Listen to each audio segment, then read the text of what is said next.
Assalamualaikum warahmatullahi wabarakatuh. Pemirsa yang dimuliakan oleh Allah Ta'ala, para hadirin, dalam satu hadis yang diriwayatkan oleh Imam Bukhari dan juga Imam Muslim, Rasulullah Shallallahu Alaihi Wasallam saat itu sedang bersama sahabatnya. Waktu itu beliau sambil tidur-tiduran. Sambil tidur-tiduran ini Rasulullah memberikan pelajaran kepada sahabatnya. Apa yang beliau ungkapkan? Beliau mengatakan begini: Ala unabbiukum bi akbaril kabair. Ala unabbiukum bi akbaril kabair. Ala unabbiukum bi akbaril kabair. Kanjeng Nabi mengulangi pertanyaannya ini 3 kali. Tidakkah aku beritahukan kepada kalian dosa besar yang paling besar? Tidakkah aku beritahukan kepada kalian dosa besar yang paling besar, kata Rasulullah. Tidakkah aku beritahukan kepada kalian dosa besar yang paling besar? Sahabat menjawab, bala ya Rasulullah. Iya ya Rasulullah, beritahu kami mana dosa besar yang paling besar. Kanjeng Nabi lalu menjawab begini: al-isyraku billah, menyekutukan Allah, wa uququl walidain, dan mendurhakai kedua orang tua. Lalu Kanjeng Nabi merubah posisinya. Yang asalnya Kanjeng Nabi tidur-tiduran, Kanjeng Nabi tiba-tiba duduk dengan tegak. Lalu beliau mengatakan, ala wa qauluz zur wa syahadatuz zur, ala wa qauluz zur wa syahadatuz zur, ala wa qauluz zur wa syahadatuz zur. Kanjeng Nabi ngulang-ulangi ini kalimat ala wa qauluz zur wa syahadatuz zur, diulang-ulangi terus sampai sahabat mempunyai anggapan, wah kayaknya Kanjeng Nabi nggak akan berhenti nih ngomong terus ala wa qauluz zur wa syahadatuz zur.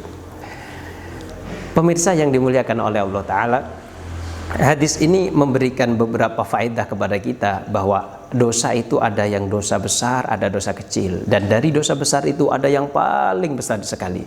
Di sini Rasulullah SAW memberikan pelajaran kepada kita bahwa dosa yang paling besar pertama adalah menyekutukan Allah. Nomor 2 adalah menyakiti kedua orang tua, mendurhakai kedua orang tua.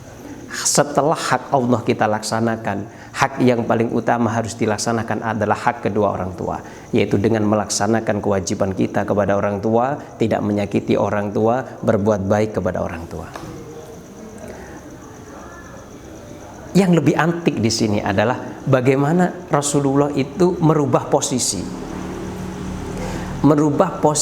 dari tidur menjadi duduk. Ini yang perlu kita perhatikan. Aneh kan? Ketika Rasulullah menyebutkan al-isyraku billah wa uququl walidain, posisi Rasulullah itu tidur-tiduran. Ketika mau menyebutkan dosa besar yang nomor 3, dan ini sebenarnya dosa besar yang tidak terlalu besar kalau dibandingkan dengan yang pertama dan kedua, tapi Kanjeng Nabi merubah posisi duduk, kayak memberikan satu perhatian bahwa ini merupakan sesuatu yang penting sekali yang harus diperhatikan. Maka lalu Kanjeng Nabi itu merubah posisi duduknya dan mengatakan ala wa qauluz zur wa syahadatuz zur, sampai mengucapkan 3 kali, bahkan diulangi terus menerus sampai kayaknya tidak mau berhenti. Lalu Kanjeng Nabi mengatakan ala wa qauluz zur wa syahadatuz zur. Apa artinya? Ucapan bohong, kesaksian palsu. Ucapan bohong, kesaksian palsu. Kenapa Kanjeng Nabi merubah posisi duduk yang asalnya tidur, lalu beliau menjadi duduk? Demi untuk mengucapkan kalimat ala wa qauluz zur wa syahadatuz zur. Alasannya adalah karena syahadatuz zur, kesaksian palsu, ucapan bohong, ini banyak dilakukan oleh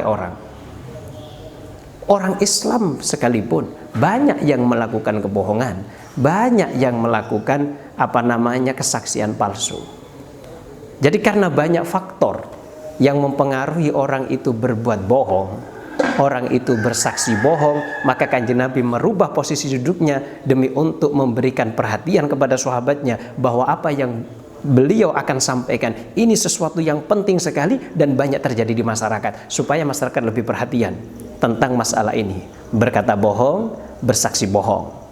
Sedangkan kalau dosa besar yang paling besar pertama, yaitu menyekutukan Allah, tidak akan terbersit di hati umat Islam yang mukmin untuk melakukan kemusyrikan. Begitu juga orang yang memuliakan Allah tidak akan terbersit sama sekali untuk menyakiti kedua orang tuanya.